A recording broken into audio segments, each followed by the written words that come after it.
اگر آپ آپس کے ریلیشن کو مضبوط کرتے ہیں اپنے کسی دنیا کے فائدے میں تو وہ پائیدار مضبوطی نہیں ہوگی، بلکہ بعض دفعہ آپ ریلیشن مضبوط کر رہے ہوتے ہیں، حقیقت میں وہ کمزور ہو رہا ہوتا ہے۔ آج کل زیادہ تر اسی طرح مارکیٹ میں چل رہا ہے، خاص طور پہ رشتہ داروں میں۔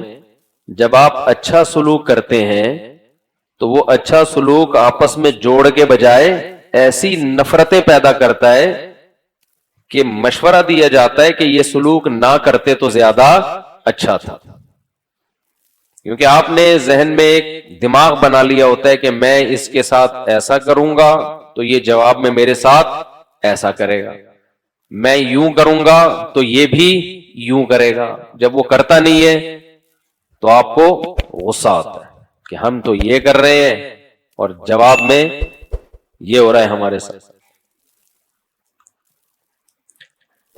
پہلے میں ان چیزوں کا تذکرہ کروں گا جو ریلیشن توڑتی ہیں، کہ توڑنے والے کاموں سے بچنا پہلے ضروری ہے۔ سورہ حجرات میں اللہ نے اس کو بہت اہتمام سے بیان کیا۔ سورہ حجرات کی پہلی آیت کیا ہے؟ جو آرڈر جس میں اللہ نے ہمیں دیا، لا ترفعوا اصواتكم فوق صوت النبي ولا تجهروا له بالقول كجهر بعضكم لبعض، نبی کی آواز سے زیادہ اپنی آواز کو اونچا مت کرو، نبی کو ایسے مت پکارو، لا تجعلوا دعاء الرسول كدعاء بعضكم بعضا، یہ سورہ نور میں اللہ نے حکم دیا، نبی کو ایسے مت پکارو جیسے تم آپس میں ایک دوسرے کو پکارتے ہو۔ یہ آیت نازل ہوئی نبی کے بارے میں، لیکن یہ قیامت تک جس کو بھی اللہ نے کوئی مقام اور مرتبہ دیا ہے سب کے بارے میں ہے یہ آیت، اس پر اجماع ہے پوری امت کا۔ دو حکم دیے اللہ نے، ایک نبی کو جب پکارو ایسے نہیں جیسے آپس میں ایک دوسرے کو پکارتے ہو، ایک دوسرا نبی کی آواز سے اپنی آواز کو اونچا بولو مت کرو۔ کیوں بھائی نبی کا یہ مقام کیوں ہے؟ بھائی نبی کا درجہ بلند ہے۔ جب صحابہ نبی کی محفل میں بیٹھے تھے یا بیٹھتے تھے تو ان میں نبی صلی اللہ علیہ وسلم کی حیثیت استاذ کی تھی، معلم کی تھی، بڑے کی حیثیت تھی۔ مفسرین لکھتے ہیں کہ ہر استاذ، ہر بڑے، ہر بزرگ کے بارے میں ہے یہ آیت کہ چھوٹوں کو چاہیے کہ اپنے بڑوں سے آگے نکلنے کی کوشش نہ کریں۔ نفرتوں کی بہت بڑی وجہ یہ ہے کہ چھوٹا بڑے کا ادب کرنا چھوڑ دے، مارکیٹ میں بہت زیادہ ہو رہا ہے۔ میں بار بار کہتا ہوں نا، ہیومن رائٹس، ویمن رائٹس، گوروں نے ایک وہ بنایا ہوا ہے رائٹس کے نام پہ ایک ڈرامہ بنایا ہوا ہے کہ انسانوں کے حقوق اور خواتین کے حقوق، لیکن اس نے سارے انسانوں کو ایک ہی لاٹھی سے ہانکا ہے۔ چھوٹے بڑے کی کوئی تمیز، ادب گورے کی ڈکشنری میں ان کے ہاں نہیں ہے، کوئی اس کی ڈیٹیل نہیں ہے۔ ہمیں قرآن میں تفصیل ملتی ہے، جیسے میں نے یہ آیت پڑھی، اس کے علاوہ بھی آیتیں ہیں کہ جب آپ کسی بڑے کی محفل میں بیٹھے ہوں تو اس سے آگے نکلنے کی کوشش بولو نہ کریں۔ وہ بڑا آپ کا خاندان کا بھی ہو سکتا ہے، آپ کے ٹیچر بھی ہو سکتے ہیں، مسجد کا امام بھی ہو سکتا ہے جس کے پیچھے آپ نماز پڑھتے ہو، آپ کا کوئی بھی صاحب علم جس کا مقام اور مرتبہ آپ سے زیادہ ہے۔ آج ہوتا کیا ہے مارکیٹ میں، ہر آدمی کو حق بیان کرنے کا ہیضہ ہے۔ ایک تو حق بیان کرنا وہ ہے جو اللہ اس کے رسول نے حکم دیا، وہ تو اچھی بات ہے، ایک ہوتا ہے ہیضہ۔ ہیضے کا مطلب ہے بے موقع بات کو پھینکنا،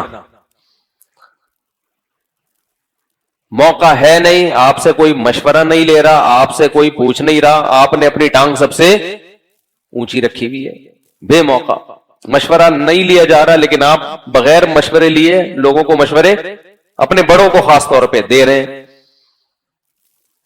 اور جب سامنے والے کو غصہ آتا ہے کہ بھائی تو اپنی اوقات دیکھ, تو بھائی حق بیان کرنا میرا فرض ہے.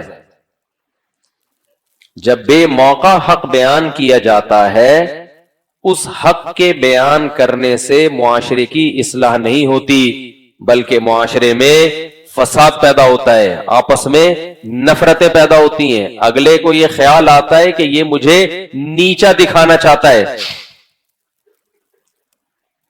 صحابہ کرام کی مجلس میں جب کم عمر صحابہ بیٹھا کرتے تھے, احادیث سے یہ بات ثابت ہے, جب بڑوں کی کانورسیشن ہوتی تھی تو وہ جو عمر میں کم تھے وہ بیچ میں ان کو ٹوکتے نہیں تھے. ہاں کوئی بڑے جب پوچھتے کہ آپ کی اس کے بارے میں کیا رائے ہے, پھر وہ بتاتے. آج ہر آدمی کو بے موقع بولنے کا شوق ہے, وہ چاہتا ہے سب سے زیادہ کون بولوں, کون بولے, میں بولوں, مجھ سے پوچھو. چپ رہنا جانتے ہی نہیں ہے. اور شیطان ہر برائی پہ نا لیبل کیا لگاتا ہے, اسٹیکر بہت اچھے لگاتا ہے کہ بھئی میں برائی دیکھ کے خاموش نہیں ہوتا. کسی پہ ظلم ہو رہا ہو,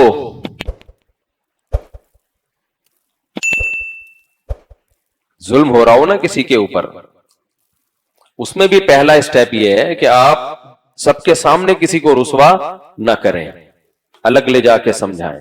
آخری حد اس میں یہ کہ پھر جیسے تیسے ہو ظالم کا ہاتھ روکنے کی کوشش کریں. نارملی جو نہیں علی المنکر ہے تو اس میں آپ کو اپنے بڑے کو رسپیکٹ دینی پڑے گی. ابراہیم علیہ السلام کے واقعے سے ہمیں یہی سبق ملتا ہے, یا ابتی لم تعبد ما لا يسمع ولا يبصر ولا يغني عنك شيئا. دنیا میں شرک سے بڑا کوئی جرم ہو نہیں سکتا, اور صرف شرک نہیں بلکہ بت بنائے جا رہے ہیں, اس سے بڑا کوئی جرم ہو نہیں سکتا. ابراہیم علیہ السلام کے والد اتنا بڑا جرم کر رہے ہیں کہ اس سے بڑا جرم دنیا میں ہے نہیں, اور بیٹا اللہ کا خلیل اس وقت روئے زمین پر اس سے نیک انسان دنیا میں کوئی نہیں تھا, لیکن نصیحت کے لیے ابراہیم علیہ السلام نے یا اباتی, اے میرے پیارے ابا, پورے کلام میں کیا لفظ استعمال کیا ہے, رسپیکٹ دیے اپنے والد کو. سمجھ میں آ رہی ہے بات کہ نہیں آ رہی ہے؟ کتنی محبت سے, لم تعبدوا, آپ کیوں عبادت کر رہے ہیں ایسے پتھروں کی جو آپ کا کے نفع اور نقصان کے مالک نہیں ہے.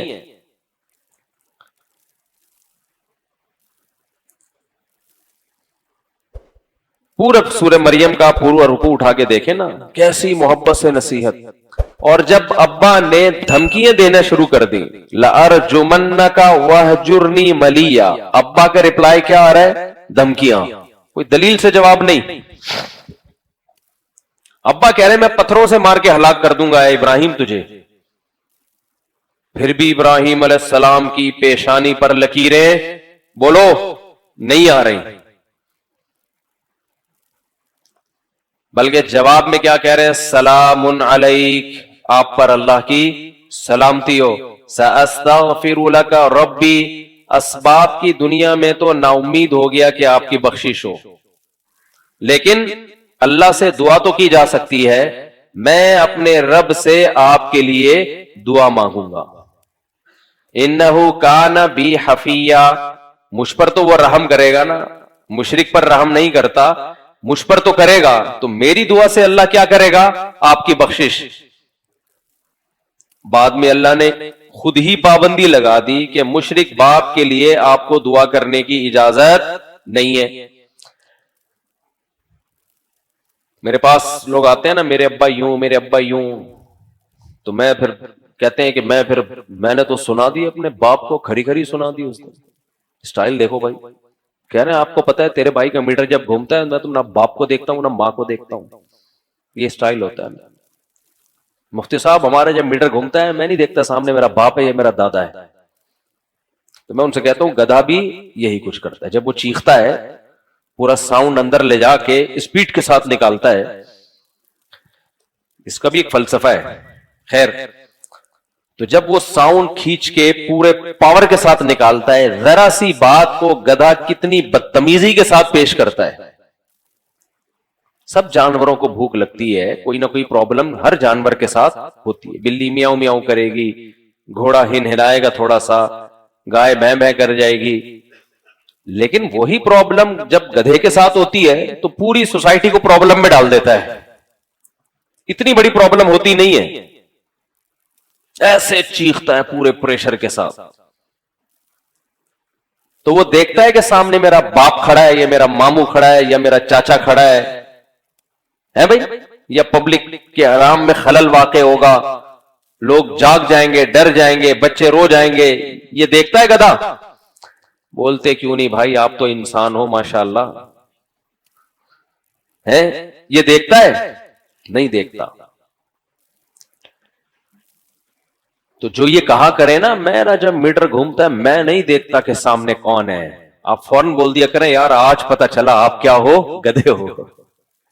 یہ بول دیا کریں اس کو، محبت سے بولے، چیخے نہیں. اس کو بولے یار اچھا آئی سی، او آئی سی، کہہ رہے آج مجھے پتا چلا کہ آپ کیا ہو، گدھے ہو.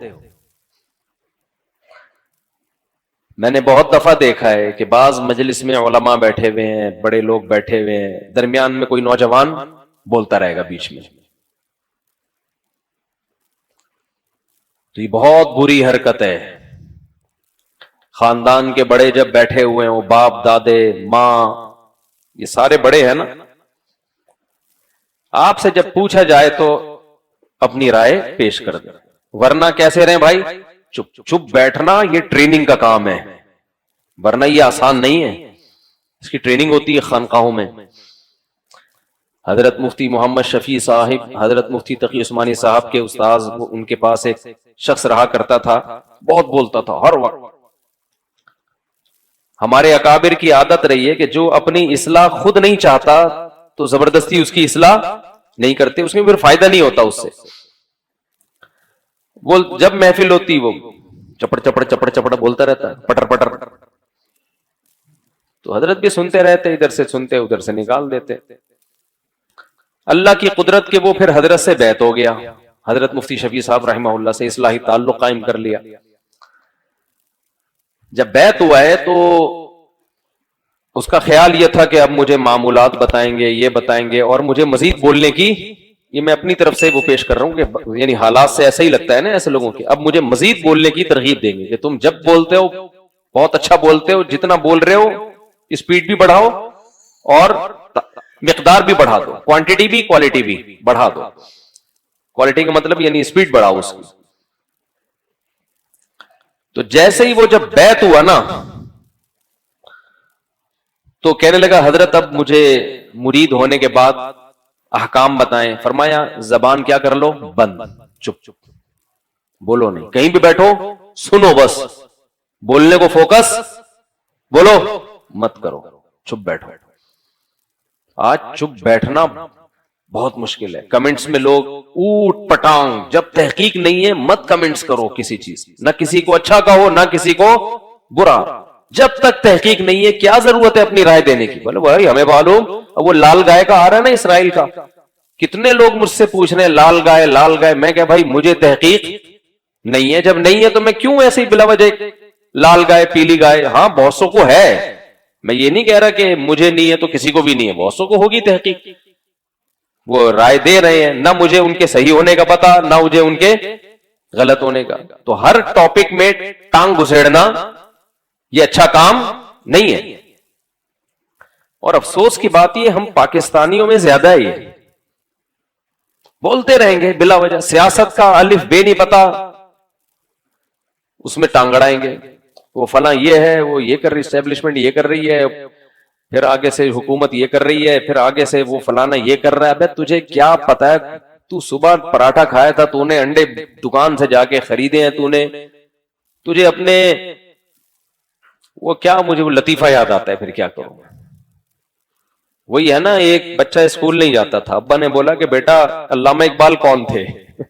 کہہ رہا ابا پتہ نہیں. بیٹا لیاقت علی خان کون تھے؟ بیٹا کہتا ہے پتہ نہیں. ابا کہتا ہے کم بخت اسکول جا تو پتہ چلے نا. پھر بچہ کہتا ہے ابا وسیم بھائی کا پتہ ہے؟ کہہ رہے نہیں. غفار کا پتہ ہے؟ کہہ رہے نہیں. ابا گھر میں رہو تو پتہ چلے نا. گھر میں رہو تو گھر کی خبریں ہونا. گھر کی خبر نہیں ہوتی, پورے ملک کے ایک ایک چپے کی ہر شخص کو خبر ہے. جن کو ہے خبر ان کا حق بنتا ہے کہ وہ رائے دیں. میجورٹی کو کچھ بھی پتا نہیں ہوتا, پھینکے جا رہے ہیں فلاں کے اتنی کروڑوں کی جائیدادیں بنا لی. ابے تو نے کدھر دیکھ لیا فلاں نے اتنی جائیدادیں بنا لی؟ ٹک ٹاک پہ دیکھ رہے ہو تم یار, فیس بک پہ دیکھ کے تبصرے کر رہے ہو. فلاں کی بچی, فلاں گورنمنٹ کا بہت بڑا آفیسر ہے, اس کی بچی بکنی میں گھوم رہی ہے. ایک ایسے ہی کسی آفیسر پہ الزام لگا کہ اس کی بچی بکنی میں سوئمنگ پول میں نہا رہی ہے نا. فیس بک پہ تصویریں چلیں, بہت وائرل ہوئی. ہماری اس سے ملاقات ہوئی, ہم نے کہا یار ایک اسلامی ملک کے آپ ایک شخص ہو اور بچی آپ کی بکنی میں. کہہ رہے خدا کی قسم میری بیٹی کوئی ہے ہی نہیں, مجھے اللہ نے بیٹی دی نہیں. اتنا پروپیگنڈا, اتنا گند ہے. آپ کہہ سکتے ہیں بھائی تو وضاحتی بیان دے دیتا. وہ کہہ رہے کدھر دوں وضاحتی بیان, چلتا ہی نہیں ہے. منفی چیزیں پھیلتی ہیں, وضاحتی بیانات نہیں پھیلتے.